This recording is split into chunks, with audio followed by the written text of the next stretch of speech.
इकाई 5 सवाल बालमन के जवाब डॉक्टर कलाम के। साक्षात्कार। बाल दोस्तों, आप डॉक्टर अब्दुल कलाम को अच्छी तरह से जानते ही होंगे। वे हमारे राष्ट्रपति थे। पूरा देश उन्हें मिसाइल मैन के नाम से जानता है। आइए, जब वे राष्ट्रपति थे तब एक स्कूल के छात्रों से की बातचीत को सुने और समझे। प्रश्नकर्ता आर अरविंद, कक्षा 3, सेंट मेड स्कूल, चेन्नई। क्या आप अपने बचपन की कोई यादगार घटना हमें सुना सकते हैं? डॉक्टर कलाम, कक्षा 5वीं के मेरे शिक्षक श्री शिव सुब्रमण्यम अय्यर की एक बात मुझे याद है। एक दिन कक्षा में वे हमें यह बता रहे थे कि कोई पक्षी कैसे उड़ता है। उन्होंने हमें रामेश्वरम के समुद्र तट पर ले जाकर इसका जीवंत उदाहरण दिया। वह ऐसी यादगार घटना थी जो मेरे मन मस्तिष्क में हमेशा के लिए बैठ गई। इसी से मुझे आगे विज्ञान पढ़ने की प्रेरणा मिली। प्रश्नकर्ता सरयू मकर, कक्षा 5, वाल्मीकि नगर हिंदी माध्यमिक शाला, नागपुर। बचपन में हमें किस भाषा को प्रमुखता देनी चाहिए? डॉक्टर कलाम, मैंने स्वयं माध्यमिक शिक्षा तक की पढ़ाई अपनी मातृभाषा के माध्यम से पूरी की है। कॉलेज और उससे आगे की शिक्षा अंग्रेजी माध्यम की संस्थाओं में हुई। मेरा मानना है कि हम कॉलेज में भी माध्यम के रूप में मातृभाषा का चुनाव कर सकते हैं, क्योंकि युवा अपनी मातृभाषा में ही सोचता है, उसी में अपनी बात सहजता से कहने में सक्षम होता है। पर इसमें कोई भी दो राय नहीं कि वैश्विक स्तर पर संपर्क के लिए हमें अंग्रेजी जैसी एक संपर्क भाषा की नितांत आवश्यकता है। प्रश्नकर्ता अर्श पटेल, कक्षा 5, चंदूलाल विद्या मंदिर, मुंबई। यदि हम आपकी तरह बनना चाहें तो हमें क्या करना चाहिए? डॉक्टर कलाम, जब आप युवा अवस्था में कदम रखें तब आपको जीवन में लक्ष्य निर्धारित कर लेना होगा। हमेशा कुछ बड़ा सोचो। जैसे ही यह अनुभूति हो कि आप आखिर बनना क्या चाहते हैं, तभी से उस दिशा में प्रयास और श्रम प्रारंभ कर दो। कहने का अर्थ है कि जी तोड़ मेहनत करो। ज्यों-ज्यों आप आगे की ओर बढ़ोगे, आपका सामना बाधाओं तथा कठिनाइयों से होगा। आपको अपने अंदर दृढ़ साहस पैदा करना होगा। समस्याओं को पराजित करने में महारत हासिल करनी होगी, तभी जीवन में सफल हो पाओगे। पहले यह जरूरी है कि आप निरंतर ज्ञान अर्जित करो।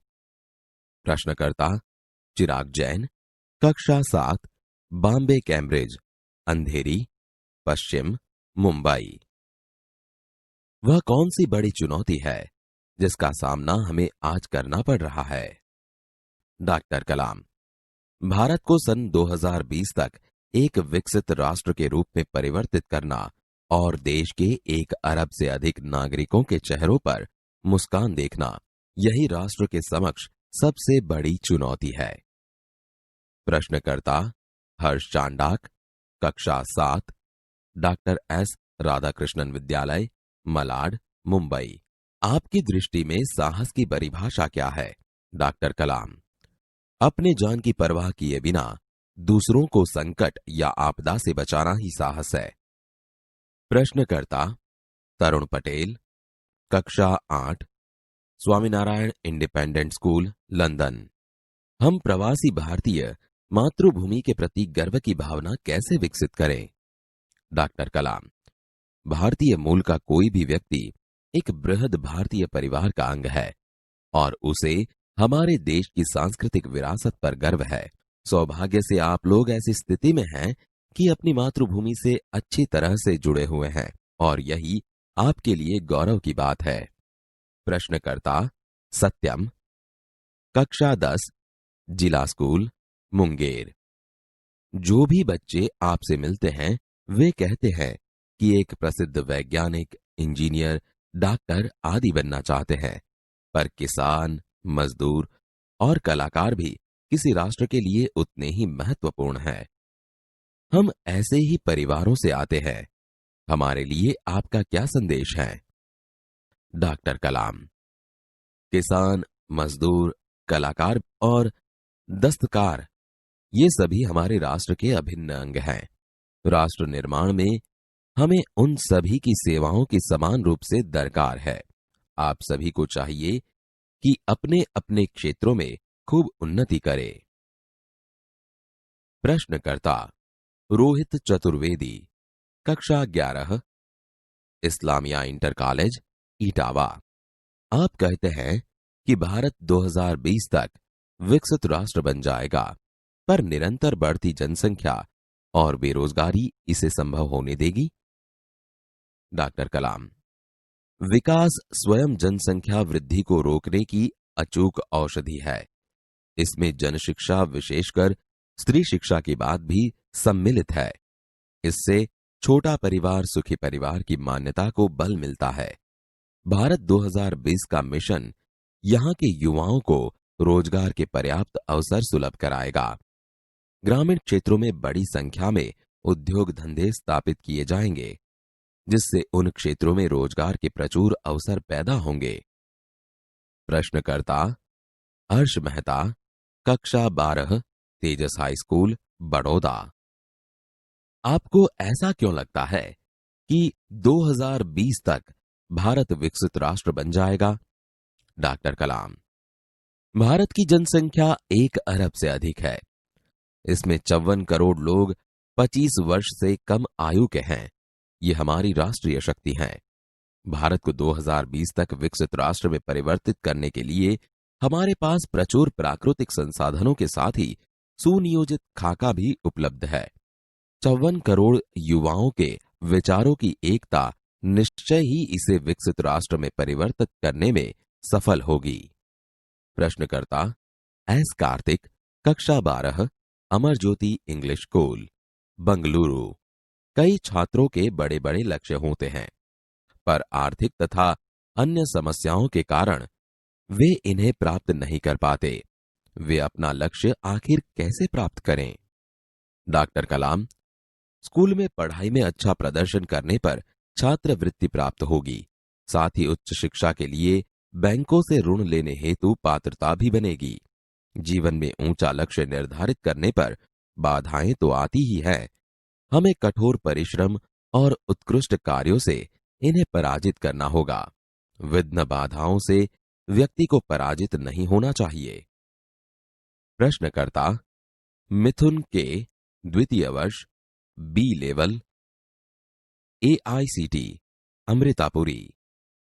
भारत को विकसित राष्ट्र बनाने में राजनीतिज्ञ की क्या भूमिका होनी चाहिए?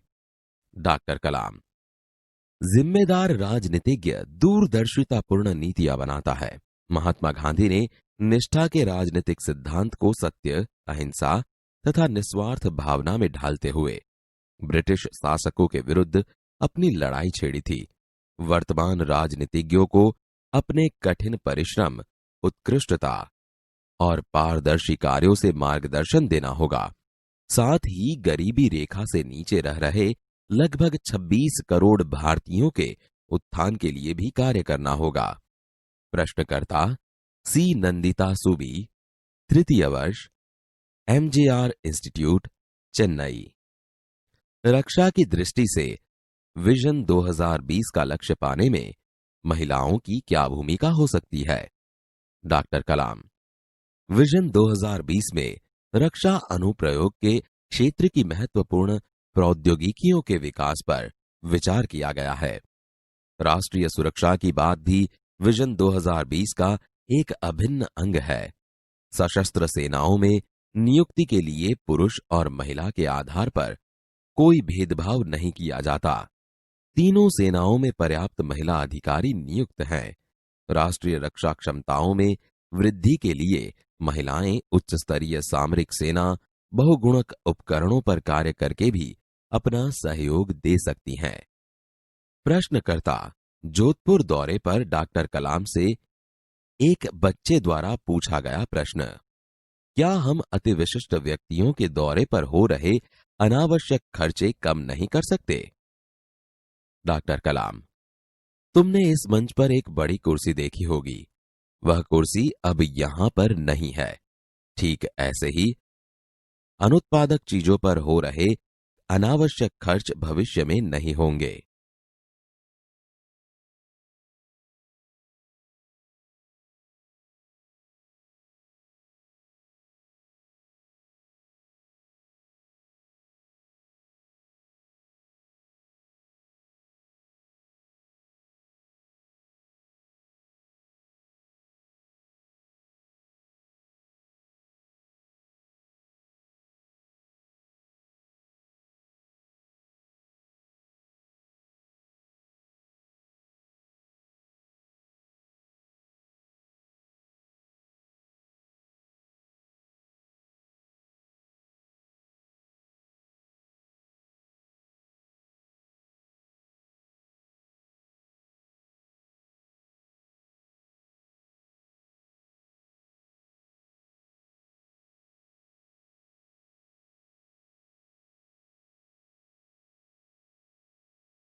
क्या आप अपने बचपन की कोई यादगार घटना हमें सुना सकते हैं?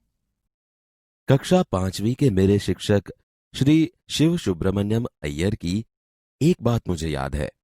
एक दिन कक्षा में वे हमें बता रहे थे कि कोई पक्षी कैसे उड़ता है।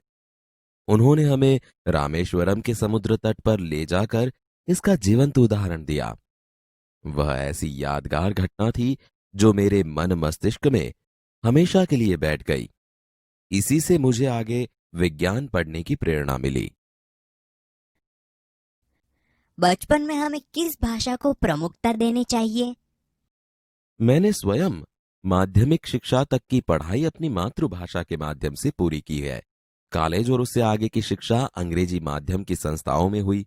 मेरा मानना है कि हम कॉलेज में भी माध्यम के रूप में मातृभाषा का चुनाव कर सकते हैं, क्योंकि युवा अपनी मातृभाषा में ही सोचता है, उसी में अपनी बात सहजता से कहने में सक्षम होता है। पर इसमें भी कोई दो राय नहीं कि वैश्विक स्तर पर संपर्क के लिए हमें अंग्रेजी जैसी एक संपर्क भाषा की नितांत आवश्यकता है। यदि हम आपकी तरह बनना चाहे तो हमें क्या करना चाहिए? जब आप युवा अवस्था में कदम रखें, तभी आपको जीवन में लक्ष्य निर्धारित कर लेना होगा। हमेशा कुछ बड़ा सोचो। जैसे ही यह अनुभूति हो कि आप आखिर बनना क्या चाहते हैं, तभी से उस दिशा में प्रयास और श्रम प्रारंभ कर दो। कहने का अर्थ है कि जी तोड़ मेहनत करो।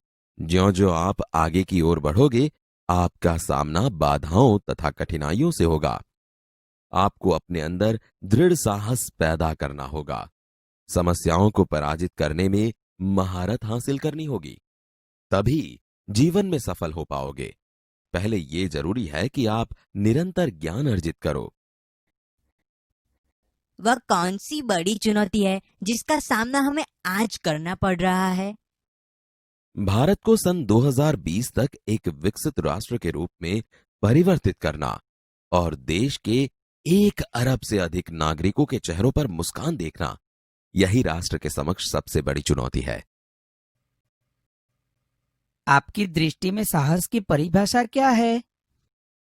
अपने जान की परवाह किए बिना दूसरों को संकट या आपदा से बचाना ही साहस है। हम प्रवासी भारतीय मातृभूमि के प्रति गर्व की भावना कैसे विकसित करें? भारतीय मूल का कोई भी व्यक्ति एक बृहद भारतीय परिवार का अंग है और उसे हमारे देश की सांस्कृतिक विरासत पर गर्व है। सौभाग्य से आप लोग ऐसी स्थिति में हैं कि अपनी मातृभूमि से अच्छी तरह से जुड़े हुए हैं और यही आपके लिए गौरव की बात है। जो भी बच्चे आपसे मिलते हैं वे कहते हैं कि वे एक प्रसिद्ध वैज्ञानिक, इंजीनियर, डॉक्टर आदि बनना चाहते हैं। पर किसान, मजदूर और कलाकार भी किसी राष्ट्र के लिए उतने ही महत्वपूर्ण हैं। हम ऐसे ही परिवारों से आते हैं। हमारे लिए आपका क्या संदेश है? किसान, मजदूर, कलाकार और दस्तकार, ये सभी हमारे राष्ट्र के अभिन्न अंग हैं। राष्ट्र निर्माण में हमें उन सभी की सेवाओं की समान रूप से दरकार है। आप सभी को चाहिए कि अपने अपने क्षेत्रों में खूब उन्नति करें। आप कहते हैं कि भारत 2020 तक विकसित राष्ट्र बन जाएगा, पर निरंतर बढ़ती जनसंख्या और बेरोजगारी इसे संभव होने देगी? विकास स्वयं जनसंख्या वृद्धि को रोकने की अचूक औषधि है, जिसमें जन शिक्षा, विशेषकर स्त्री शिक्षा की बात भी सम्मिलित है। इससे छोटा परिवार सुखी परिवार की मान्यता को बल मिलता है। भारत 2020 का मिशन यहां के युवाओं को रोजगार के पर्याप्त अवसर सुलभ करवाएगा। ग्रामीण क्षेत्रों में बड़ी संख्या में उद्योग धंधे स्थापित किए जाएंगे, जिससे उन क्षेत्रों में रोजगार के प्रचुर अवसर पैदा होंगे। आपको ऐसा क्यों लगता है कि 2020 तक भारत विकसित राष्ट्र बन जाएगा? भारत की जनसंख्या 1 अरब से अधिक है। इसमें 54 करोड़ लोग 25 वर्ष से कम आयु के हैं। ये हमारी राष्ट्र शक्ति है। भारत को 2020 तक विकसित राष्ट्र में परिवर्तित करने के लिए हमारे पास प्रचुर प्राकृतिक संसाधनों के साथ ही सुनियोजित खाका भी उपलब्ध है। 54 करोड़ युवाओं के विचारों की एकता निश्चय ही इसे विकसित राष्ट्र में परिवर्तित करने में सफल होगी। कई छात्रों के बड़े बड़े लक्ष्य होते हैं, पर आर्थिक तथा अन्य समस्याओं के कारण वे इन्हें प्राप्त नहीं कर पाते। वे अपना लक्ष्य आखिर कैसे प्राप्त करें? स्कूल में पढ़ाई में अच्छा प्रदर्शन करने पर छात्रवृत्ति प्राप्त होगी। साथ ही उच्च शिक्षा के लिए बैंकों से ऋण लेने हेतु पात्रता भी बनेगी। जीवन में ऊंचा लक्ष्य निर्धारित करने पर बाधाएं तो आती ही है। हमें कठोर परिश्रम और उत्कृष्ट कार्यों से इन्हें पराजित करना होगा। विघ्न बाधाओं से व्यक्ति को पराजित नहीं होना चाहिए। भारत को विकसित राष्ट्र बनाने में राजनीतिज्ञ की क्या भूमिका होनी चाहिए? जिम्मेदार राजनीतिज्ञ दूरदर्शितापूर्ण नीतियां बनाता है। महात्मा गांधी ने निष्ठा के राजनीतिक सिद्धांत को सत्य, अहिंसा तथा निस्वार्थ भावना में ढालते हुए ब्रिटिश शासकों के विरुद्ध अपनी लड़ाई छेड़ी थी। वर्तमान राजनीतिज्ञों को अपने कठिन परिश्रम, उत्कृष्टता और पारदर्शी कार्यों से मार्गदर्शन देना होगा। साथ ही गरीबी रेखा से नीचे रह रहे लगभग 26 करोड़ भारतीयों के उत्थान के लिए भी कार्य करना होगा। रक्षा की दृष्टि से विजन 2020 का लक्ष्य पाने में महिलाओं की क्या भूमिका हो सकती है? विजन 2020 में रक्षा अनुप्रयोग के क्षेत्र की महत्वपूर्ण प्रौद्योगिकियों के विकास पर विचार किया गया है।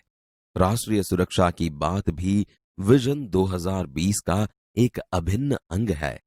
सशस्त्र सेनाओं में नियुक्ति के लिए पुरुष और महिला के आधार पर कोई भेदभाव नहीं किया जाता। तीनों सेनाओं में पर्याप्त महिला अधिकारी नियुक्त हैं। राष्ट्रीय रक्षा क्षमताओं में वृद्धि के लिए महिलाएं उच्च स्तरीय सामरिक सेना बहुगुणक उपकरणों पर कार्य करके भी अपना सहयोग दे सकती हैं।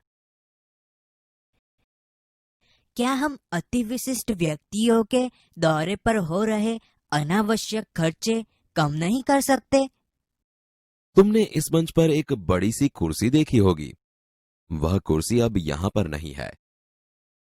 ठीक ऐसे ही अनुत्पादक चीजों पर हो रहे अनावश्यक खर्च भविष्य में नहीं होंगे।